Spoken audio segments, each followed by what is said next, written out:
Brilliant. Thank you very much, Richard, and good afternoon, everybody. I hope you can all hear me okay, and I've shared my screen, so I hope you can all see the slides as well. If I can have a thumbs up from somebody just to say that you can see and hear me okay.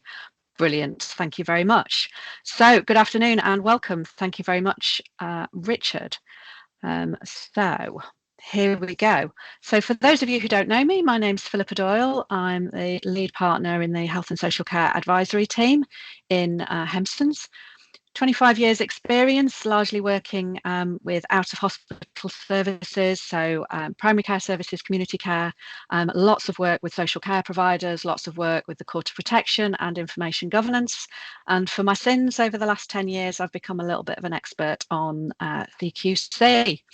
So as Richard said, today's webinar is number 2 in a series of 4, where we're focusing on the new CQC single assessment framework. And in particular today, I'm looking at 2 quality statements from the well-led domain of CQC assessing the assessment process. There is a lot of detail in these slides. Some of it I'm going to skip over really quite quickly because I'm just going to do a little bit of a recap of what we talked about in webinar 1. But as Richard said, the slides will be shared with everybody afterwards, so do feel free to sit and listen. Don't worry about having to take too many notes. We'll send the slides out afterwards. The recording will be available afterwards as well. And the previous webinar is also available as well. So if anybody wants to go back and watch webinar 1, as well as watching this one, and then 3 and 4 in due course, then please do feel free to do so. So where are we now? Well, the go live date for everybody is now in the dim and distant past. The last date was the 6th of February. So if CQC have turned up this morning, or if they turn up during this webinar or tomorrow morning, then they will be following the new regime. And they are very clear to talk about the fact that this is now an assessment. It's not an inspection. So it's a 2-part process. There'll be a paper-based analysis in the way that there always was, but with much more reliance than ever before on documentation and scrutiny of evidence. And there will also be what they call cross the threshold observations. That's when they literally cross the threshold of into your service to observe how you are delivering care and interact with your staff and the people you support to find out more about your service from them. We are told that they are still asking for PIRs. I've heard mixed messages from different services about whether you've had a recent one or whether it's quite an old one that's then been followed through with an assessment. We are told that they will tell you what information they want you to provide and what they are looking for. And certainly the feel that we're getting is that it's actually more onerous to a certain degree for the CQC's assessment teams, because they've got new teams grappling with a new system as to kind of how to ask questions and how to gather the evidence and the information, rather than for yourselves, where actually it's going to be business as usual. You're still delivering the care in the same way. You're still gathering your evidence, preparing your documentation in the same way. You just need to think about providing it slightly differently in response to slightly different questions. So quality statements are where it's at. There's 34 of them that CQC will assess you against at some point. Initially, we were told that they were only going to look at 5 quality statements. And so they should tell you at the outset which 5 that's going to be. The next we heard that they were going to look at 11 quality statements. Now I've seen a CQC blog, and I have heard from some inspected services that they will actually decide during the course of the inspection whether they are going to look at any other quality statements whilst they're there. So they will have an idea based on soft intelligence gathered about your service from the local authority and from any complaints or whistleblower matters that have been raised with them direct. They will have a view as to which quality statements they're going to assess at the outset, and then whilst they're in the service, they can expand those quality statements. If they find something that they're not particularly happy with, they may well want to look at more whilst they're there. But they can and should tell you which ones they're looking at, and if they don't, do make sure that you ask them at the earliest opportunity, so you have in mind what they've got in mind and what they're looking for. So points means prizes.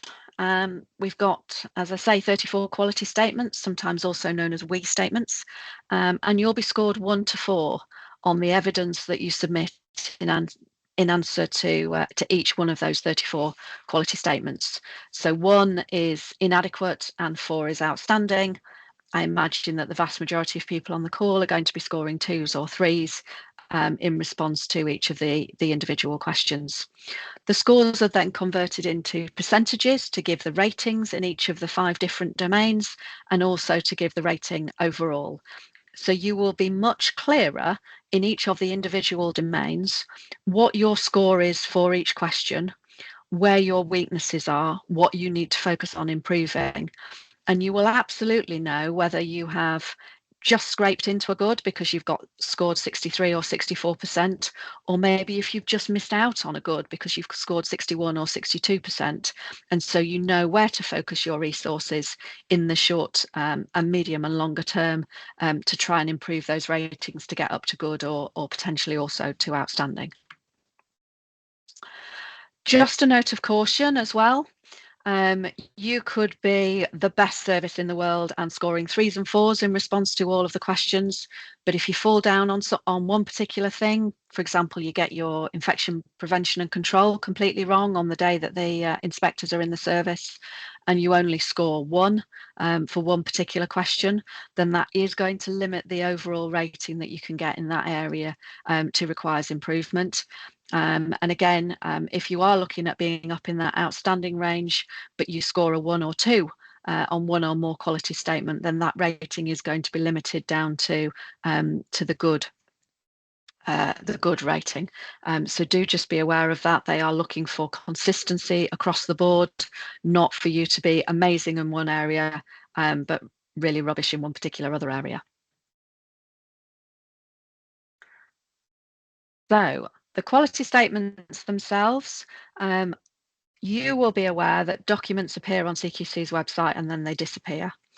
I managed to find on one particular occasion, I can't find it now, apologies, a document that CQC had created that was 109 pages long that pulled together all of the quality statements, subtopics, the regulations, and guidance into one document that applied to all services. It was very, very heavily focused around NHS services because, of course, they're inspected in exactly the same way as social care providers. But it provided a lot of really helpful information that I think is really, really useful to help you kind of get inside CQC's head as to what they are looking for to answer each of those questions.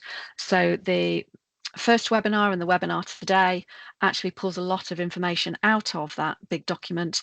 I've also done a piece of work that kind of takes that information and analyzes it in more detail as well to do a further in-depth analysis of the quality statements, which has helped inform the webinar today. So as I say, we've still got the same 5 domains that we've always had. So we've got safe, effective, caring, responsive, and well-led.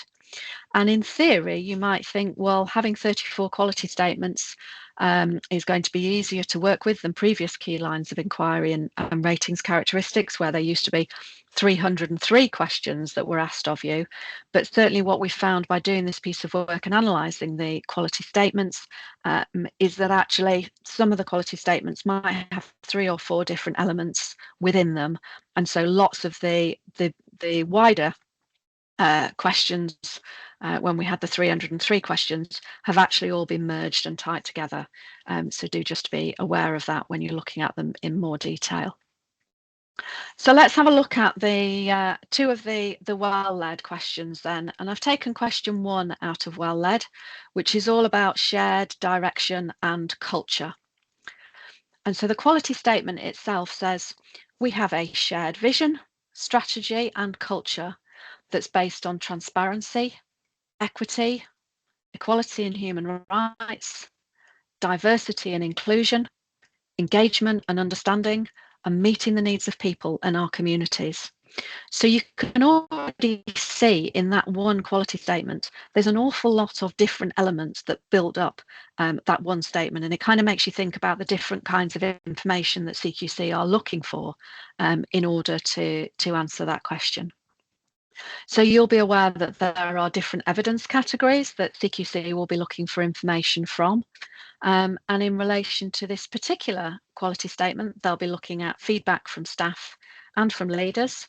So that's going to be feedback from staff that's been collected by CQC themselves, but also feedback that you've collected too. They'll be looking at feedback from leaders within the service, and they'll also be looking at any whistleblowing, so any complaints and concerns and information from staff or ex-members of staff that's been presented to CQC directly. They'll then also be looking at processes, so that's your documentation. They're going to be looking at business plans, continuity plans, equality, diversity and inclusion policies. They're going to look at how you're monitoring your service objectives, and they're going to look at the vision, the aims and the strategy of your organisation. What we've then got from CQC is some detail as to what the quality statement actually means. And so what is it that they're actually looking for in the evidence that they're collecting, and how do they want you to answer this particular question? And so we've got a number of bullet points there that CQC have shared as to what the quality statement means and what they're looking for. So they're wanting to see that leaders ensure that there is a shared vision and strategy across the organisation, and that staff in all areas of the business know, understand and support the vision, values and strategic goals of the organisation, and how their role helps to achieve those strategic goals.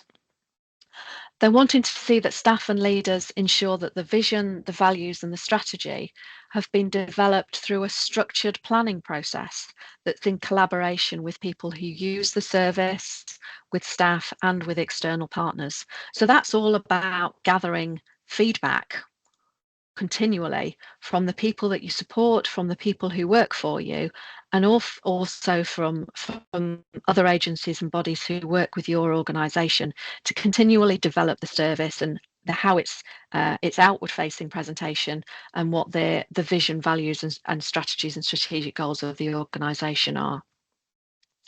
They want to see that staff and leaders are demonstrating a positive, compassionate and listening culture that promotes trust and understanding between leaders in the service and also the people who are using the service, and that the service is focused on learning and improvement. So again, that's about feedback, it's about listening to people, it's about having lessons learned exercises when things go wrong, sharing that information back with the staff, with the people that you support, so you can demonstrate how the service is continually evolving. They will want to see staff at all levels having a well-developed understanding of equality, diversity and human rights, and that they're prioritising safe, high quality, compassionate care. So even in that one bullet point, there's two very different things that they're looking at there. They're looking at protected characteristics and how those are promoted and how people work within the service to protect those. But then they're also looking at how the individual staff members are prioritising safe and high quality care with the people that you support. They're also looking as well to see that equality and diversity are being actively promoted, that if there are any causes of any workforce equality, that those are identified and that actions taken to address those. They're wanting to see that staff and leaders are ensuring that any risks that there are in delivering the strategy, including relevant local factors, are understood, that you've got an action plan as to how you're going to address those particular issues, and that you're monitoring and reviewing progress against delivery of the strategy and relevant local plans.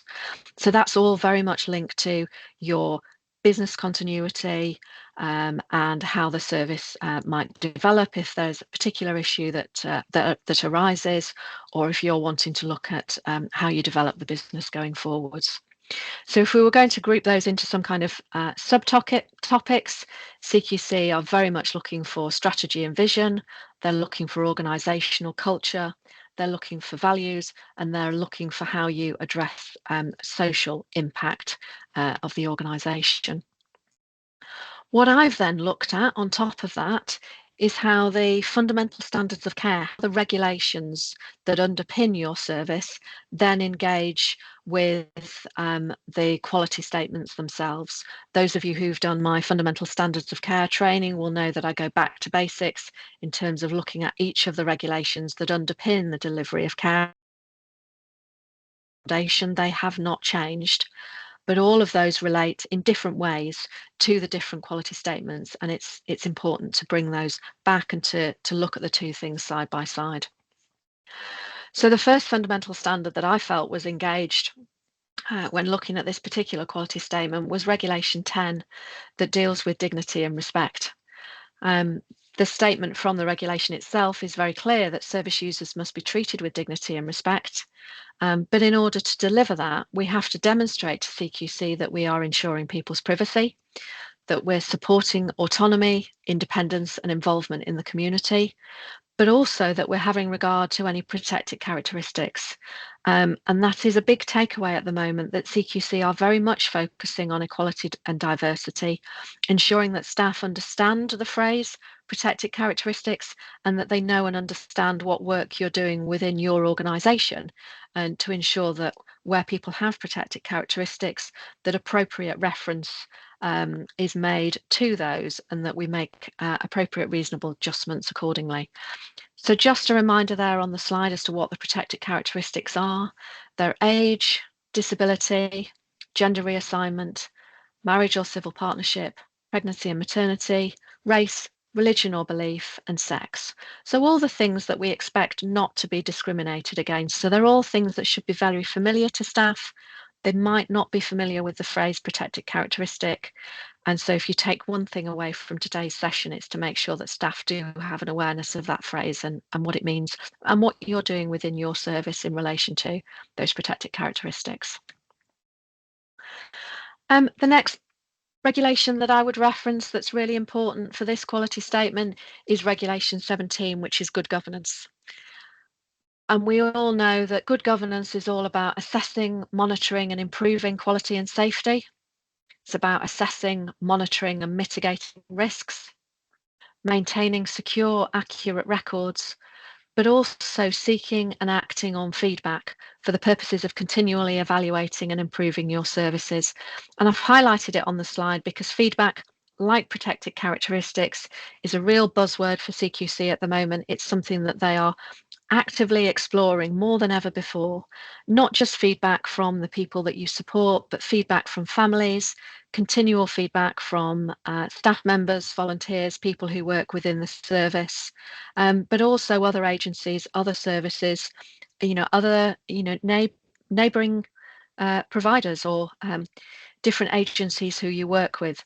Everybody is able to give feedback about everybody else, and CQC are wanting to see how you collect that information, how you analyse it, and how you are feeding that back and continually using it to improve your services. The other big thing to look at in relation to this particular quality statement is Regulation 18 staffing and Regulation 19 fit and proper persons employed. So under Regulation 18, you have to provide suitably qualified, competent skills and experienced persons, and they must receive such appropriate support, training, professional development, supervision and appraisal as is necessary to enable them to carry out their duties. They should be enabled where appropriate to obtain further qualifications, and certainly in relation to fit and proper persons. So the registered managers and your nominated individuals, they've got to be of good character, and they've also, by reason of their health, after reasonable adjustments, be actually capable of doing the job. But the big takeaway from this particular slide is, again, the word that I've highlighted, which is the word support. We've kind of glossed over this in the past, and when we're looking at staffing, we've looked at the numbers of staff that we have, and we've looked at training and professional development, supervision and appraisal. But actually CQC have really honed in on support for staff. So they are looking at your health and wellbeing policies within your service. They're looking at what mental health support you might have available for staff. They're looking at what else within the culture of the organisation is there to make staff feel supported, to feel able to discuss things with you, that they're not going to be frightened if something goes wrong, that you're members will come to you immediately that something happens, or immediately that they uncover something, rather than going home and dwelling on it for 48 hours before raising it with you. And that's something that is quite difficult to show. You can have policies and procedures that say, oh, we do this and we do that, but it's only by talking to the staff members and getting a real feel for the culture of the organisation and what staff say about you as leaders, that CQC are truly going to get that real reflection of the culture of your organisation. And as I say, focusing in on that word support, what are you doing across your organisation to give staff that boost, to know that they're doing a really difficult job, often on very, very low wages, but that they truly are supported by your organisation to help them to deliver that really good quality care moving forwards. A couple of final points before we move on to looking at another one of the quality statements. Regulation 12, under the registration regulations, requires you to have a statement of purpose. Those regulations also require you to keep it under review and, where appropriate, to revise it. So it's a little bit of a quick win coming out of this session, and having that particular quality statement in mind, just to go back and revisit your statement of purpose, because it might not be a document that you've looked at since you first registered with CQC. It requires you to set out the aims and objectives of your service, set out the kinds of services that you provide and the range of service user needs for which the service is intended to meet. You also have to give the full name, address, phone number and email of the provider and the registered manager, an address and an email address for CQC to use, your legal status, whether you're a company, whether you're a charity, and details of locations at which the services are provided. So I guess I say, a little bit of a quick win to go in and review your statement of purpose and make sure those aims and objectives are right. Make sure the kinds of services that you provide is an accurate description of your services, because that's going to be, really easy couple of points that you can get there. You've reviewed that, it's made you think about it, made you think about your aims and objectives that can then feed into your vision and values that you can share as well. So something that I would encourage everybody to go and have a look at your statement of purpose. My slides are on a bit of a go slow there. So just in conclusion, in relation to looking at this particular quality statement, this is all non-patient focused. And it really underlines how important CQC consider that non-patient focused areas of the business are just as important as where they're looking at quality statements that are focused on the support that you deliver to the people in your care. They're looking for providers where staff are clear on the vision and the strategy of the organisation, and so where the culture is very inclusive, where everybody is involved in the design and the delivery of care within the organisation. They're not just told what to do and pigeonholed. That's going to tick lots of CQC boxes if you've got staff members really involved, and you're learning lessons from all sorts of different people within the organisation, and getting ideas and support from them as to how things could operate a little bit differently. So there's lots of quick wins in this particular area in terms of little bits and pieces of things that you can do that's going to tick some of those CQC boxes towards moving forward with getting good scores on that particular quality statement. So moving on to another one, I picked up on one of the more complicated quality statements for well-led, which is all about collaboration and working in partnership. Those shared care arrangements that can sometimes be difficult, where you're looking at who's got responsibility for what. So this particular quality statement says that we understand our duty to collaborate and work in partnership, so our services work seamlessly for people, that we share information and learning with partners, and we collaborate for improvement. So if we look at the different evidence categories to start with as to what CQC are looking for, they'll be looking for feedback from staff and leaders. So they'll do that during their observations whilst they're within the service. But they're also looking at people's experience in this particular quality statement. They're looking at feedback from the people that you support that's collected by themselves, but they'll also look at the feedback that you've collected from the people that you support, any feedback from local community groups, any other stakeholders who might be involved, and they'll also be looking at people giving feedback on the care and the quality of care that they receive. Following on from that word feedback that's cropped up quite a lot on that slide, they'll be getting feedback from partners. So that's going to be from commissioners to start with. That might be the local authority, it might be the NHS ICBs. They'll also be looking for feedback from other system partners and also from health and care professionals working in or with the service. So if you've got district nurses coming into your service, tissue viability, podiatry services, speech and language therapists, work with GPs, maybe work with hospitals, all of these different partners can all give feedback about your service, just as you can give feedback about their services as well. They will also be looking at processes, so your documentation. So they're going to look at examples of shared learning and examples of best practice, where you might be working in conjunction with another organisation in the way that you support somebody. They'll be looking at records of that collaboration.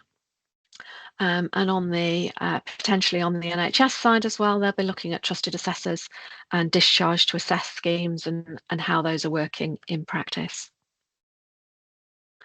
So what does this quality statement mean? Well, CQC have told us that they're looking to see that staff and leaders are open and transparent and that they're collaborating with all relevant external stakeholders and agencies. So really that means that they're looking for evidence of staff and leaders working in partnership with key organisations to support care provision, service development and joined up care.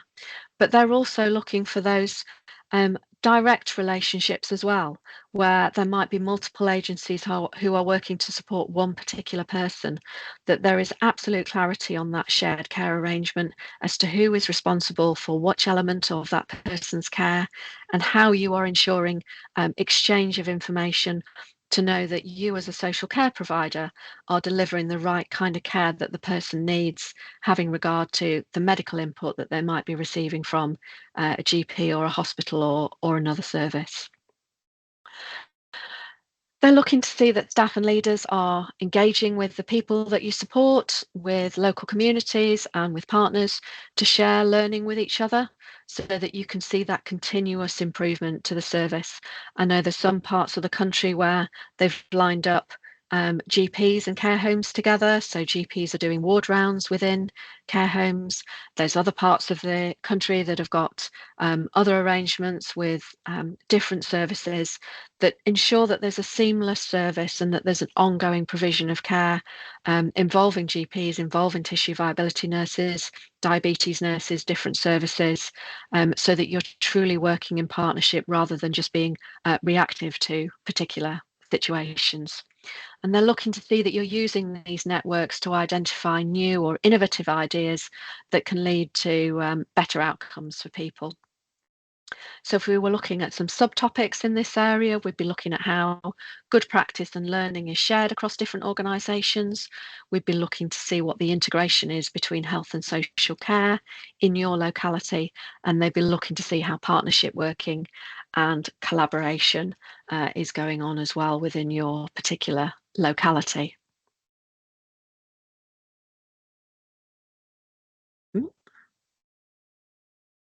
So, once again, which fundamental standards are we talking about? Well, Regulation 12 jumps out at me, safe care and treatment. They're wanting to see that we're assessing risks, both in terms of overall business continuity, but also the individual risks of the people that we're supporting. And then they're also wanting to see how we're mitigating those risks. But don't just think about what you can do internally to mitigate somebody's risks. Can we involve their GP in reviewing their medication?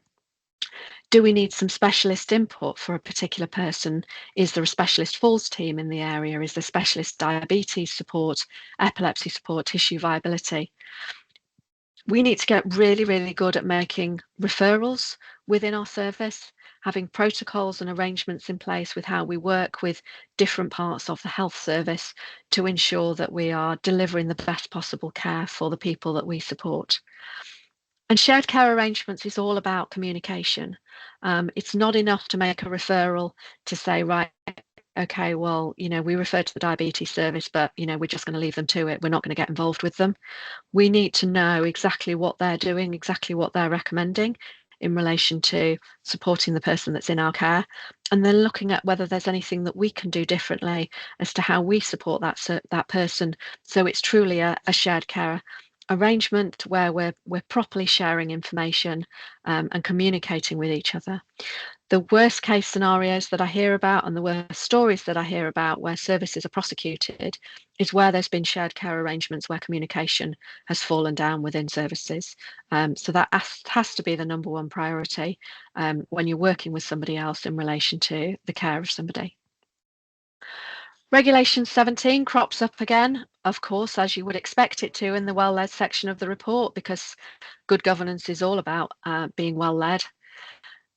Those famous words about assessing, monitoring and improving, assessing, monitoring and mitigating, and gathering that feedback and using that feedback to look at continually improving your service. And so a conclusion in this particular area, of course, is that assessment is not linear at all. It's not easy, as far as I can see, to line up compliance under the quality statements with compliance with the different fundamental standards of care. The regulations seem to kind of filter through any number of the different quality statements. So there can be 3, 4, 5 different regulations sometimes that are relevant for each quality statement. And certainly when I've gone through and analysed all of them, I found myself saying the same things on multiple occasions of the kind of evidence and the information that you need and the regulation that's engaged on various different quality statements. So do that piece of work, do analyse each of the quality statements and think about, what you are already offering and delivering within your service, whether there's anything that you need to deliver in a slightly different way, what evidence you've got within your service already that would demonstrate compliance with that quality statement, and whether there's anything that you need to look at in a slightly different way to maybe present your evidence in a different way. Is your partnership working absolutely embedded in your individual care plans, or have you got separate pathways or procedures that you can point to for certain particular different scenarios? Certainly what we're seeing CQC doing is really drilling down into the individual care plans. They're wanting to see reference to the protected characteristics. They're wanting to see reference to where there are shared care arrangements as to specifically what are you doing, specifically what is the other agency doing, and how you're working together to hopefully show an improvement to the person that you're supporting, and tick all of those boxes as you go through all the different processes. A reminder for everybody, Hempsons does offer a free 30-minute advice line for all Care England members. So if there's anything in particular that comes out of the quality statements that you wanted to talk to me or any of the team about, if you've got any particular issues in relation to safeguarding concerns, anything at all to do with CQC, don't hesitate to give us a call. And if anybody's interested in having further discussions around my fundamental standards of care training that I deliver, or if you're interested in having a conversation about the analysis that I've done of all of the 34 quality statements, then please do get in touch, as I'd be very happy to have those conversations with you. But otherwise, I can see that there were some questions that popped up in the chat that I'll hand over to Richard if anybody wants to have a conversation about any of those questions, or if people have got any queries, then we've got a little bit of time. I'm more than happy to answer those as well. Thank you so much, Philippa. I really appreciate that. And if people would like to raise their hands and ask any questions to Philippa directly, please do so, and I'll get to those now. We have had some questions come up in the chat and via email, so I'll pop through. If you could take your, oh, you can leave those up there. That's it. we'll send all the slides and a copy of the recording and answers to the questions out later on, hopefully this week. So the first question that's come up is, given the level of digital transformation across the sector, are we expected to be moving towards digital technologies to evidence the work that you've talked through, or actually are paper records considered equally? Paper records are still just about acceptable. But certainly the recent experience I've seen from a service that was still a totally paper-based service was that there was a lot of criticism from CQC. And I think they found, having now experienced what a digital service can offer them, that actually being paper-based was a significant disadvantage for them. We all know at the moment that there are problems with CQC's portal and the ability to upload information to the portal.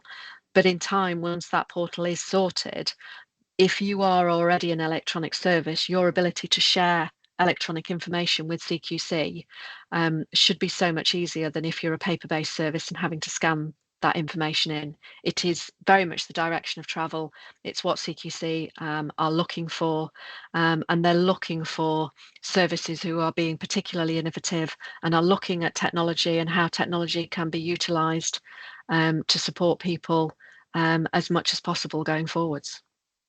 Brilliant, wonderful, thank you very much. I'm going to go through another couple of quick questions that came up, and then I'm going to come to those with raised hands. Home care provider strategies are forever moving due to commissioning pressures. How much current information are frontline staff expected to know and be able to articulate? I think frontline staff statement says of the vision and values of the organisation. So whilst as an organisation you will constantly be evolving and responding to commissioner pressures, I would still expect you to have kind of a 1 year, 3 year, 5 year plan that staff have a level of understanding of, and have an awareness of what the key aims are and the key things that you want to achieve within your organisation. And so even if you are responding to commissioner pressures in different ways, the core vision and values of your organisation, I wouldn't expect to fundamentally change. So I would expect staff to know what the core vision and values are, and to have a level of awareness that, you know, there are commissioner issues that the organisation's constantly responding to, but you know that they are not privy to the detail of that, nor that anybody would expect them to be, because ultimately they're doing the day job. Brilliant, wonderful. There was a second part to that question where assessors are asking for information at a very local level and pushing back on some of the things that the care provider necessarily wants to showcase. So in practice, there doesn't always seem to be much scope in including that operational detail. Do you have any thoughts on that, Philippa? It's a really, really difficult question that I get asked on a regular basis, because this is your opportunity to showcase your service. It's your opportunity to shine and to provide information to CQC that shows how you are delivering the best quality care. And I've heard it time and time again that if it doesn't fit neatly into a CQC box, and it doesn't specifically answer the question that they're asking, then they're turning that information away. And certainly some conversations that I've had with providers recently is it's about demonstrating how you can incorporate all of that information into your care plans and make it person-centered for the people that you're supporting. And if you can make it person-centered and you can get it included within the care plans, because they are wanting to look at the care plans and they are going through them in quite a lot of detail, that's a good place to then be able to showcase all of the specialist work that you're doing within the service that's very focused on the people that you're supporting. You did answer this one, but you mentioned the fundamental standards care training. How can people access that, Philippa? So if they want to drop me an email or get in touch with you, Richard, I can get them in. We can make contact and we can have a conversation about what you're looking for and where in the country you're located. So whether that would be in-person training or on Teams, and we can have a conversation about taking that forward. It's a half-day session. I know there are people on the call who have benefited from the training as well and had really positive feedback from it. I like doing it in person in small groups of no more than about 12 or 15 people, so that everybody can properly get involved in the session. Wonderful, thank you very much. Just another couple of questions before I come to the room. One of our services has been inspected. It's due an inspection in January. They said they were completing it in the new assessment way. but they did not visit. They just went off paper documents. Is this something that you've heard of? Another person responded, yes, they've heard of this before. Under the new assessment, they don't need to visit the site. And a third comment was they also award scores for quality statements that they don't look at. So our ratings are sometimes based on old evidence. Philippa. Yes, so they can choose whether they want to come into your service or not, and they will base that on soft intelligence around whether they need to cross the threshold or not. And so that might inform which quality statements they are looking at. When they come into the service, as I said, they'll look at somewhere between 5 and 11 quality statements. They might look at more if they have particular areas of concern where they feel they want to explore something in greater detail. Those quality statements that they don't look at, which is generally expected to be because they don't have any concerns in relation to them, they will, if you were previously scored good, then they'll score you 3 out of 4 and they'll leave you as good. If you were previously RI on that, they'll score you 2 and they'll leave you as an RI. What we're generally understanding is that if somebody is scored RI in one particular area, that's an area that they will look at revisiting. What we tend to see is that the old ratings that still stand are ones where people have been rated good because they don't see that there's a particular need to re-inspect those particular areas. But still in very, very early days in terms of really bottoming out what they're looking at and what they're not looking at. It is still very much kind of risk-based, and if something is brought to their attention by a local authority or by a commissioner or by a complaint that's come through to them, then that is going to bump a provider up the list in terms of who gets seen next. Brilliant, wonderful. Are you able to explain how an outcome can be challenged? And I think this is, you've just sort of touched on this point, where a new quality standard reading has come out good, and the old report was an RI. So the overall review remains an RI, where a good may have been possible overall had they reviewed those other areas. We do that through the factual accuracy process. If there was an area where we'd got evidence that we wanted them to look at and they hadn't looked at it, then we'd push for them to re-inspect under that quality statement. That's the whole point of this new process, is that if there is an area with some deficiencies in it, that this is an opportunity to submit documentation to demonstrate that those deficiencies no longer exist and that CQC should be re-rating the particular area.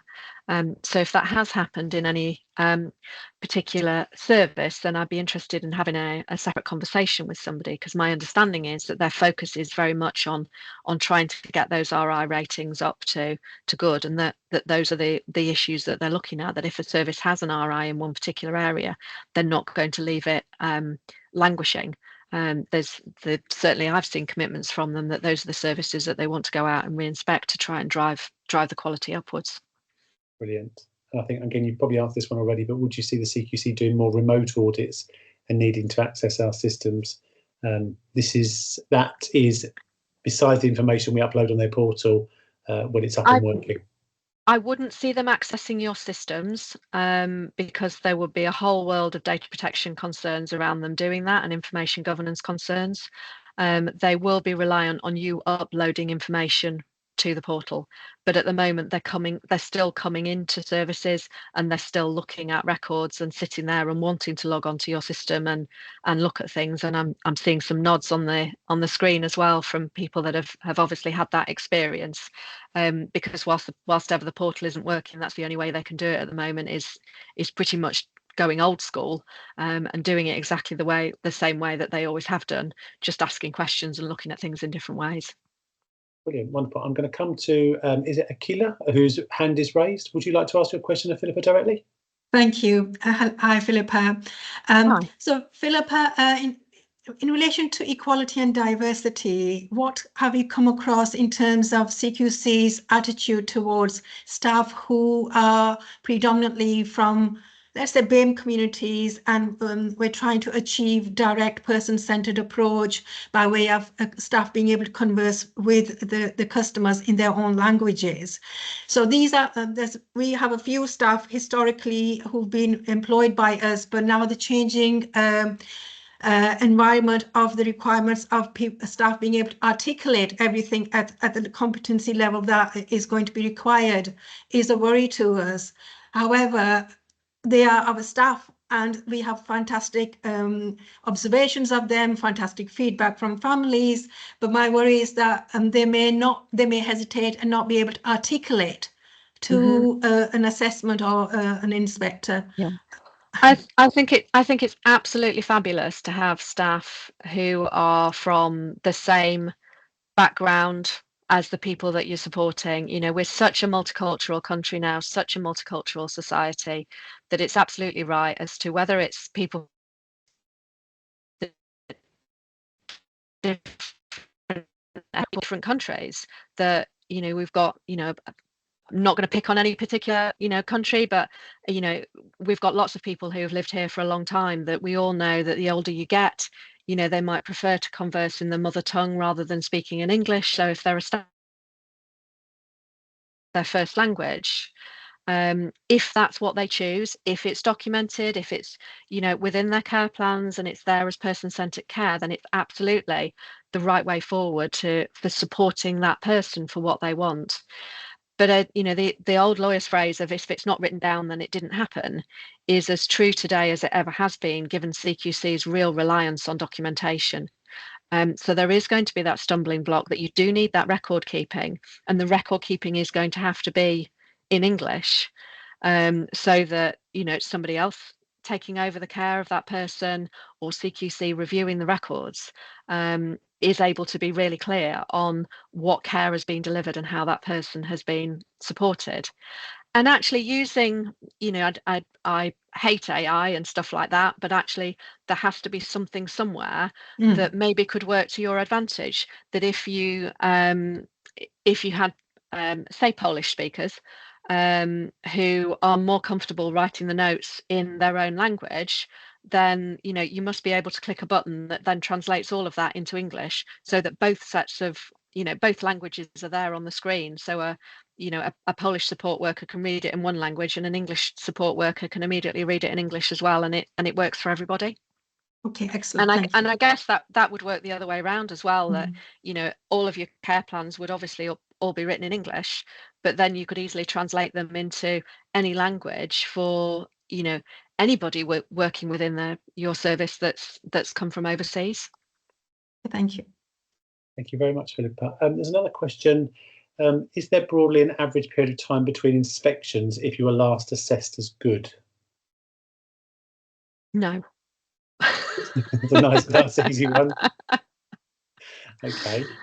You know, I've heard of plenty of services that, you know, haven't been inspected since, you know, 2018, 2019, and others that were, you know, inspected in 2021 and have come around again for re-inspection.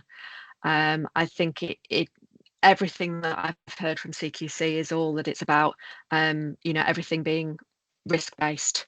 So if there's an additional concern that's come through, if something's been raised with an aggrieved ex-member of staff, if there's something that's come through from the local authority, as I say, if that just pings you, you know, higher up the list, it might cause CQC just to, you know, stick their head around the door to say, what's going on? We might just need to come in and have a little bit of a chat with you. But the whole idea of the quality statements is that they could come in and look at an awful lot of them and do what might be more akin to an old comprehensive inspection. Or if there's just one particular concern that's been raised about infection prevention and control or medicines management, they might just come in and just look at that one particular quality statement or that one particular area of the business. Brilliant, thank you very much. Another point raised is, can you change an inspection rating without the CQC visiting, i.e. by uploading evidence of improvement to move from like an RI to a good? My understanding is that is the whole point of the new single assessment framework, is that in time, once the portal is working, if there is an area of your business where there's a deficiency identified and you go away and fix that, and then you've got the evidence to demonstrate that you fixed it, you should be able to upload that information to the portal. CQC assessors look at it and come back and say, yeah, we're happy on that, we're going to change your scoring. But personally, I can't see that happening, certainly until, you know, the portal's fixed. So that could be, you know, 6 months, a year. Brilliant. Thank you very much. There's a couple more comments. I've got comments coming in from every angle here at the moment. There is not an even time for. There's not even a time interval for homes rated require room. We've gone to. That's just a comment. I think we're a long way off that yet. Have to be very careful when using AI because things like GPT doesn't protect data. For instance, there could be some GDPR issues. That's a really good point. Just moving over back to email. What questions have we got on email? If anyone would like to put their hand up, now is a good time to do so. The handbook you referred to, Philippa, in your conversation earlier, is that something that you'll be able to share with people in the Q&A afterwards? If I can find it, then yes. Brilliant. I'm not convinced that it's still available on CQC's website because since I found it and printed it off, I've not seen it again. But I did have somebody else ask me about that last week, so it's on my list of things to try and hunt down. And if I can't find it, I will try and share a scanned copy with you, Richard, to share with members. That would be amazing. Thank you very much. And following today's session, we've got one person who would like to arrange a team session with their team in Blackpool, so Liverpool, Wirral. So I'll get you connected, Philippa, afterwards directly with that individual. Yeah, that'd be perfect. Happy to travel to Blackpool. That's not a problem for me. Fabulous. Kemi, would you like to ask your question to Philippa? Thank you so much, Philippa. I hope everybody can hear me. Yes, we can. Yes. In your own view, what would you say is the benefit of this new quality statement, the way as against the former way of inspecting? What are the benefits? The main benefit is the ability that if there are deficiencies that are identified, that you'll be able to upload evidence to show to CQC how you fixed those problems so that they can then regrade you. And if you did score requires improvement in one particular area, then hopefully get that uplifted to a good. So it becomes much more of a continual process rather than being a snapshot in time every 2, 3, 4, 5 years. So there's a greater emphasis on continual learning and improvement rather than just this individual snapshot in time. But we're not there yet in terms of the system and the process working in the way that CQC identified it would work. So I remain hopeful, but I think we've still got a bit of a world of pain to get through before we actually get to that point. Thank you. Wonderful. One more question. Other than updates from the CQC, do you know any further information when the portal will be fully up and running? No, I know no more than you do, I'm afraid. Fair enough. Wonderful. And Margaret has very kindly dropped a document into the chat. So I'll ask Philippa just to confirm that was the one she was referring to, and then we'll share that widely. But please all take a look at that document in the chat.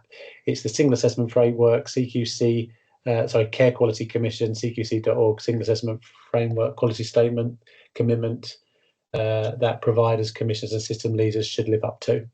A comment from Clayton: I fear if the CQC are acting first and foremost on concerns raised, then concerns are what they're going to find. Outstanding is harder to achieve than ever, given that we can't showcase our best work. That's a really good point, Philippa. Have you got some comments on that? Because if they're not inspecting everything and you've got a good and they're not going to look at that, and you really kind of want to get to outstanding and you believe you can, what do you do in that situation? It's a really difficult one. It's a continual problem that providers have got now of requires improvement services that have done an awful lot of work and just can't get CQC back into the service to look at them. And I mean, I had one provider jokingly say, what do I need to do to get them to come and look at us? Do I actually have to harm somebody so that they will come into the service to review everything else that we're doing? I mean, it's obviously a very flippant comment, but it's a difficult one. Because everything at the moment is based on risk. I'm afraid I don't have an answer to that one as to how to get them to come back. Yeah, it's a good point, and it's one that we will continue to raise with the CQC because we have raised our concerns around this previously, so we'll continue to do that. I can't see your first name, but I've got a surname of Winterbottom, so I'm afraid I can't see your first name. If you'd like to ask your question to Philippa. Yeah, it's because my surname's so long it doesn't show my first name. It's just a comment on that, Philippa, really. So we had our maternity inspection in December 2022, and as part of the ongoing engagement, they had an on-site visit to our trust in February this year. The team have done a lot of work on a maternity action plan to get it to where CQC said it needed to be. It's not a sea of greens, but there's a lot of green on there. And we asked the question, when can we be reevaluated and potentially re-rated on this? And they were unable to say. So I think they've given themselves a lot of work to do, because everybody will be really keen now to demonstrate that they've got where the CQC expect us all to be. We will submit that evidence through the portal, which is horrendous. And then we are reliant upon them re-rating all of us, which could take some time. So you'll bust a gut to get things out there, but don't expect them to change your ratings quickly, because I just don't think it'll happen. And another tip for anybody who hasn't used either the old or existing portal yet, when you're uploading your documents for evidence, you will often get them coming back saying, we haven't received it, or, you know, it didn't come through. So we've been taking screenshots and photographs to evidence that we actually sent it. So that, and with one of our local providers, well, across our whole patch, that we've all experienced that. So whatever evidence you can gather as part of that to prove that you've sent things, just give that some consideration, because you'll be asked to resubmit it. It's very frustrating. I think, you know, what I've heard a lot from as well is that CQC, like a lot of services, are having a massive resource issue. Nobody wants to work for them anymore. So in terms of this plan that they had to recruit a lot of assessors that will be reviewing the paper-based evidence coming through the portal, they just don't have enough people to do that piece of work, as well as not having enough people who are prepared to go out and do the you know, the cross the threshold inspections anymore. So they're really struggling on any number of levels. Thank you very much. My shoddy timekeeping, I didn't actually give us a little rundown for the last 2 minutes. Look, thank you very much, Philippa. Thank you for everyone who joined. We will send a copy of the slides, we'll send a copy of the recording, and I've tried to type some notes up on the FAQ, which I shall run past Philippa before I share with you. Hopefully we'll share that information to the end of the week. On the end of the slides are Philippa's contact details. Please do reach out to Philippa if you need any help and support. She's an absolute guru in this area. I know Philippa's got lots of resources coming as well, hopefully down the chain, which we'd love to introduce to you. You've got webinar 3 and 4, which will be directed to you if you had registered for this one, coming up later in the year with more information. Please stay in contact with us. It's been a pleasure speaking to you all today. Thank you for your time, and sorry to have overrun by minutes. Thank you very much. Thanks, everybody. Are you okay to stay on, Philippa? Yes, of course.